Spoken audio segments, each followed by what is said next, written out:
Well, here goes nothing.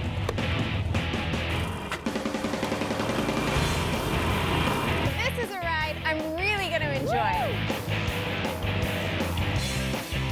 I'm right in the middle of the pack now. This is amazing. This is something I've never seen. All right. Woo! Oh my God. I'm so relaxed.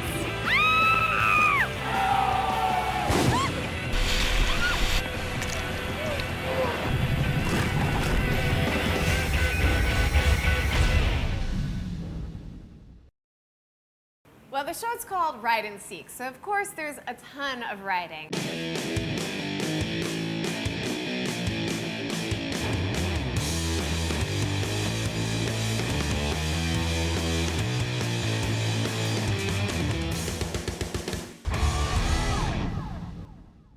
When you see all the riding shots in the show, you have no idea what it takes to get those shots. It's a lot of hard work. There's a lot of angles, a lot of different cameras.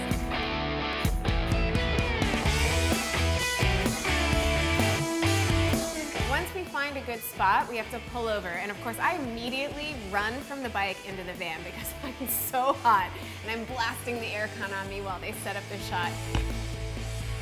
Then when everybody's ready, I get back on the bike and I not only have to ride it once, twice, maybe 3 times. We've got to get the wide shot, the close shot, the drone shot.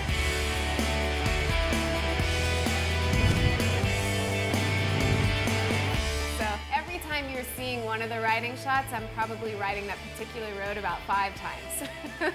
Feels so good to be back on the road again.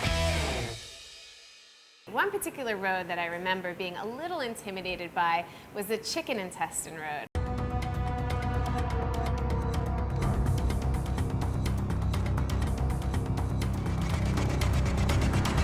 It was a little bit scary going into it.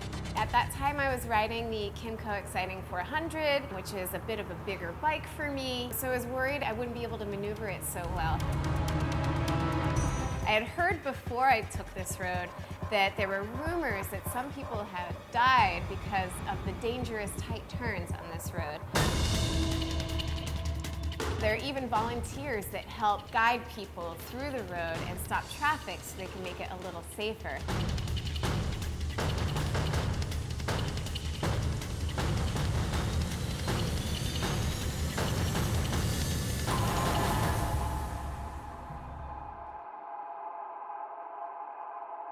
But once I got up there, it was actually pretty fun. The turns were like the tightest I'd ever been on. But the Kimco bike actually had really good handling, and I did pretty well. It was pretty fun.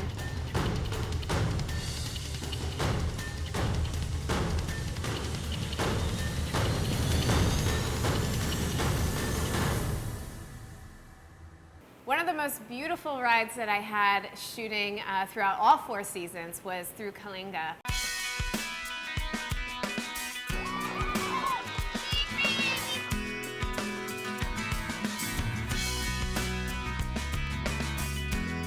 I kept pulling over and stopping to take photos.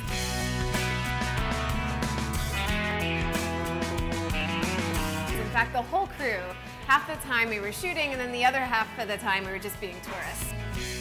So we would pull over and take in the great views of all the rice terraces and the valleys. It was just so lush and green and beautiful.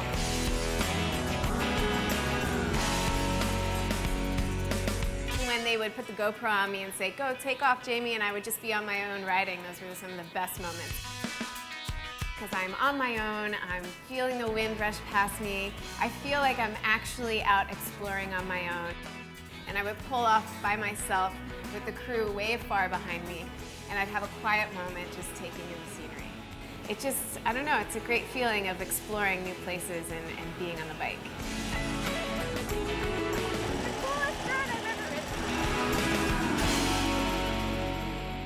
A lot of the time when people stop and ask me about ride and seek, or they recognize me on the street, they always say, I remember you. You're that girl that fell. The director told me that we were going to ride the Malaysia Basin, where it was kind of off-road for about, I don't even remember, like 20 kilometers or something like that. And I hadn't had a lot of off-roading experience, so it's a completely different feeling. Something that I was not sure how to do. And one thing I didn't realize before I did this was that the Ducati had street tires on it. And what I really needed to have on this bike were some dirt tires. Woo! So when I was riding on the trail, I was like, okay, I think I'm doing all right, I'm doing all right. No problem. The roads in Borneo are some of the toughest roads I've experienced in all 4 seasons. And then up ahead, I see this big patch of mud. And I thought, uh-oh, this isn't gonna work. These street tires, I'm just gonna slide right through here. And then before I could even finish that thought, I was on the ground. And the next thing I knew, it was the van coming, and I heard the running of feet, and there was the crew. And instead of saying, are you all right? They just put the camera there. And I just kept going with it. Yes, already noticed something right here. My shifter here, it's pretty bent. I see the grip came off of it. Not sure if that's gonna work, so I'll have to test that out. We just keep shooting, no matter what happens. Starting to rain now. I'm hoping I get there before it really starts to come down. Oh man, this is seriously a big challenge for me. When I get there, I'm gonna be really proud of myself. Oh my God, I did it. Oh my God. Well, that was seriously the craziest, most gnarly ride I've ever taken in my life. I was quite scared a few times. The first time I went down was definitely not my last. I made it here in one piece, but obviously my bike, poor thing, did not.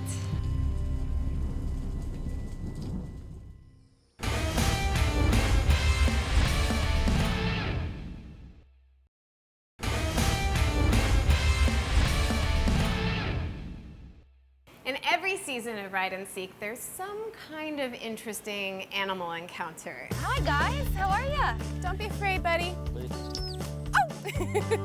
Oh! Hey, come on, Choco. Oh, it's so disgusting. I don't want it flying at my head.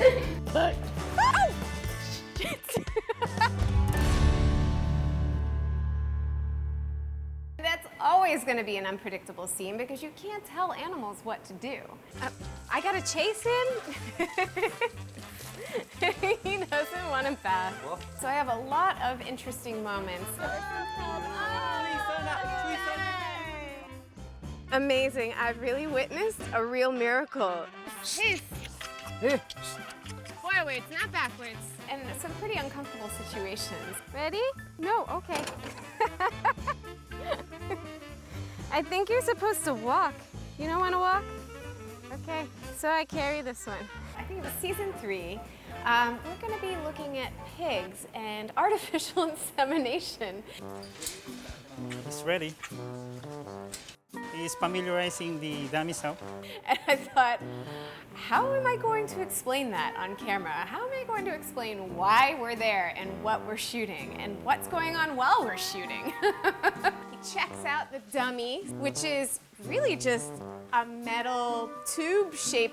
Oh, he's flirting with it. Yes. Up, up, up, up, Oh, oh. She mount. I swear sometimes I think the directors and producers are just trying to torture me by putting me in the most uncomfortable situations and laughing at seeing how I react to them. This is ready, and we have to check it. This is a little embarrassing to watch. So the penis is Oh, getting expanding. It will ejaculate for 8 to 10 minutes. 8 to 10 minutes. I just remember the pigs being really loud. So we brought the male in, the female's here waiting. And now they're just kind of checking each other out, getting to know each other. And, you know, when they got right into the act of it, I was like, oh my God, I should not be in here. Like, this is kind of a private moment amongst pigs.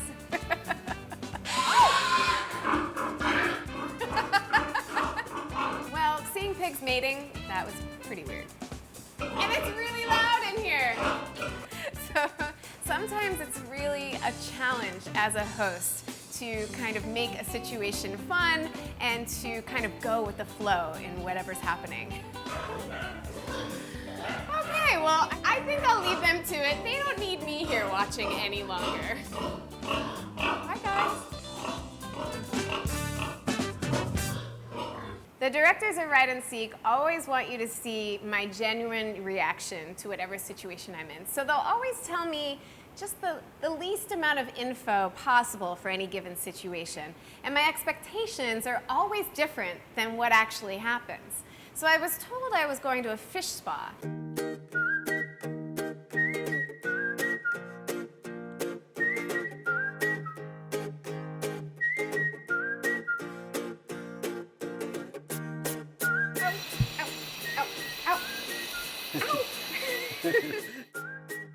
And I've been to a fish spa before. You put your feet in a little tub and these little tiny fish nibble at your toes and it tickles. This was not that kind of fish spa.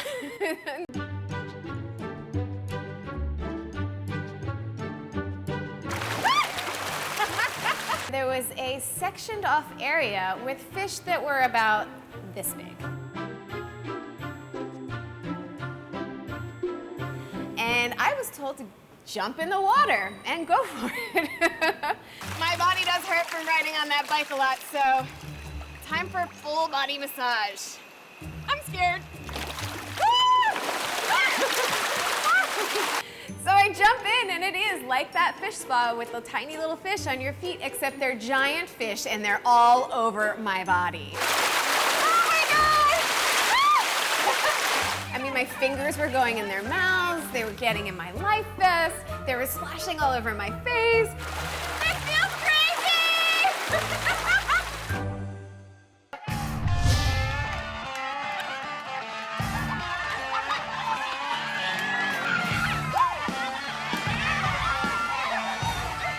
After seeing the carabao race, I was pretty game to try riding one of the carabaos, and the crew thought it was all a good idea too.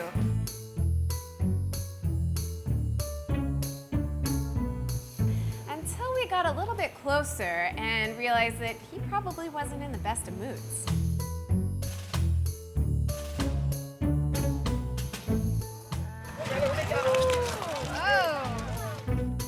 He started kind of freaking out a little bit, jumping around, and I thought, I don't know, if we're gonna continue shooting the rest of this season, I might not want to get on that carabao. I think he's a little worn out from all that racing. I'm probably better off sticking to my iron horse.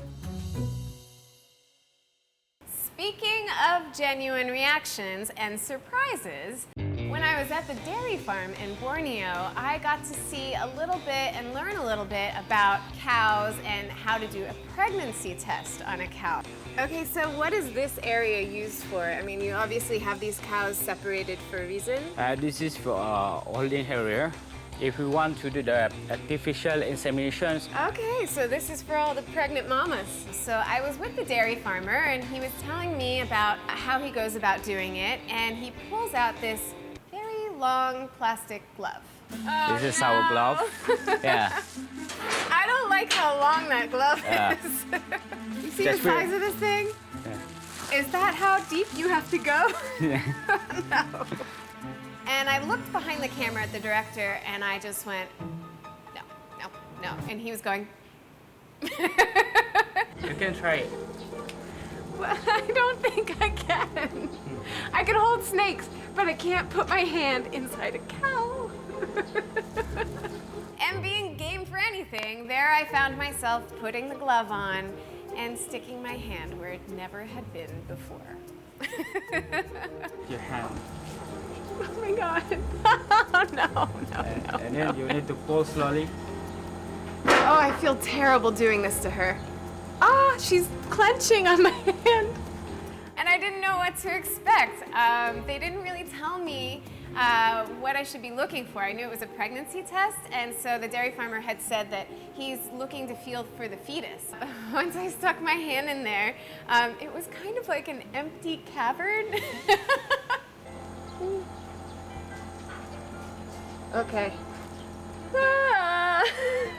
I was kind of like feeling around, like there's nothing in here. And then I hit like a wall, and I knew I was supposed to be looking for a fetus, but I don't know, it freaked me out. Okay, I don't want to do it anymore. Once I was in there, I was like, okay, I've had enough. Thank you. Bye-bye. Very nice to meet you. That's probably the grossest thing I've ever done. Ah!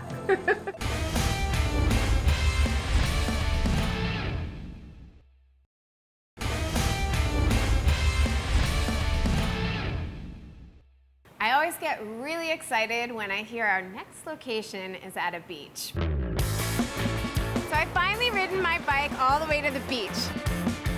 Now this is exactly what I had in mind. Woo! Wow, look at the view up here. Go. Well, I got wet. Woo! Look out! I like riding the Harley, but that was fun. First of all, it's great because I'm usually on the road and we're usually all out in the sun, sweating and dirty. And when you're at the beach, it's always a lot cooler. We're wearing shorts, we're splashing around in the water. Some of my favorite scenes to shoot. I do see some windsurfers out there and I think I can do that. But first, I'm gonna get my feet wet. One of the coolest beaches that I went to was on Survivor Island. After a 30-minute boat ride, I'm finally here at this beautiful island. Just check this place out. The beach was beautiful. It looked pretty untouched. And I had actually watched Survivor, so I was kind of a fan, having a fan moment. And then I got kind of deeper into the island and saw that they had these giant kimono dragons, like just hanging out. Whoa! There's like, I don't know, maybe 15. And I wanted to get a selfie, and I kept kind of creeping up, but every time I got close, I would hear one hiss or something like that, and I'd get freaked out, so I'd run away. Not the best selfie I've ever taken. I'd always heard about, like many people, the beaches in the Philippines being some of the best in the world.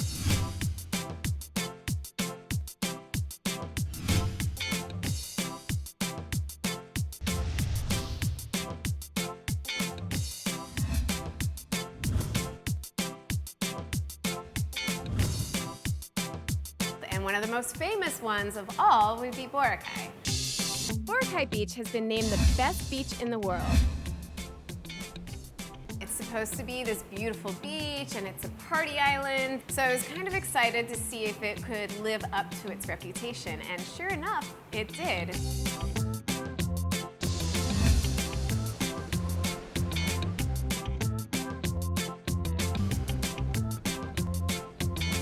soon as I arrived, it was just beautiful. This crystal clear water is so enticing that I think it's time to get another perspective of the beach.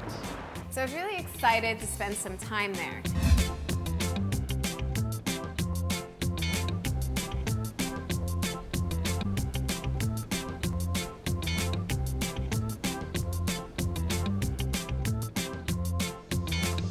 What I wasn't so excited about was shooting a mermaid scene. What the? Is that a giant fish? Not usually my thing.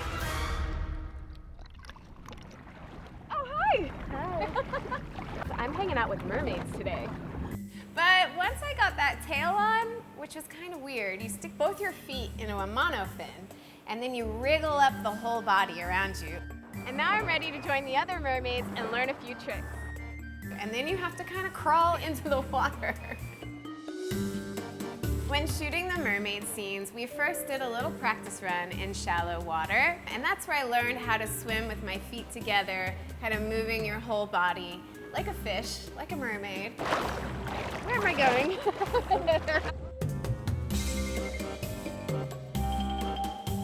Alright! That was a perfect handstand, Jamie. Yay! This is a mermaid clap for you. And I felt pretty confident I could do it in the deeper water, so they took us out on a boat, and I got together with the other mermaids, and we were going to shoot this scene underwater. What you have to do is put a weight belt on underneath that fish outfit, so that will weigh you down underwater and you can shoot the scenes easier. Once you get down there, there's a regulator, so you can breathe in some air, swim around, shoot some scenes, and then come up. But the problem with that is you're still wearing the weight belt. And the current was really strong when I was shooting there, so I came up and I'm grasping for the boat, but the weight belt kept weighing me down.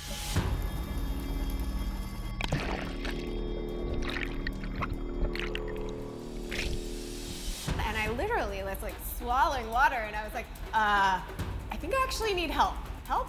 Help?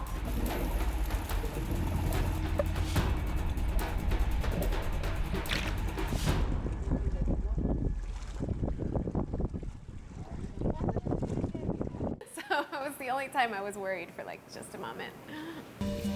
But once you're in there, it's kind of cool to swim like a fish. I think I was pretty good at it in the end.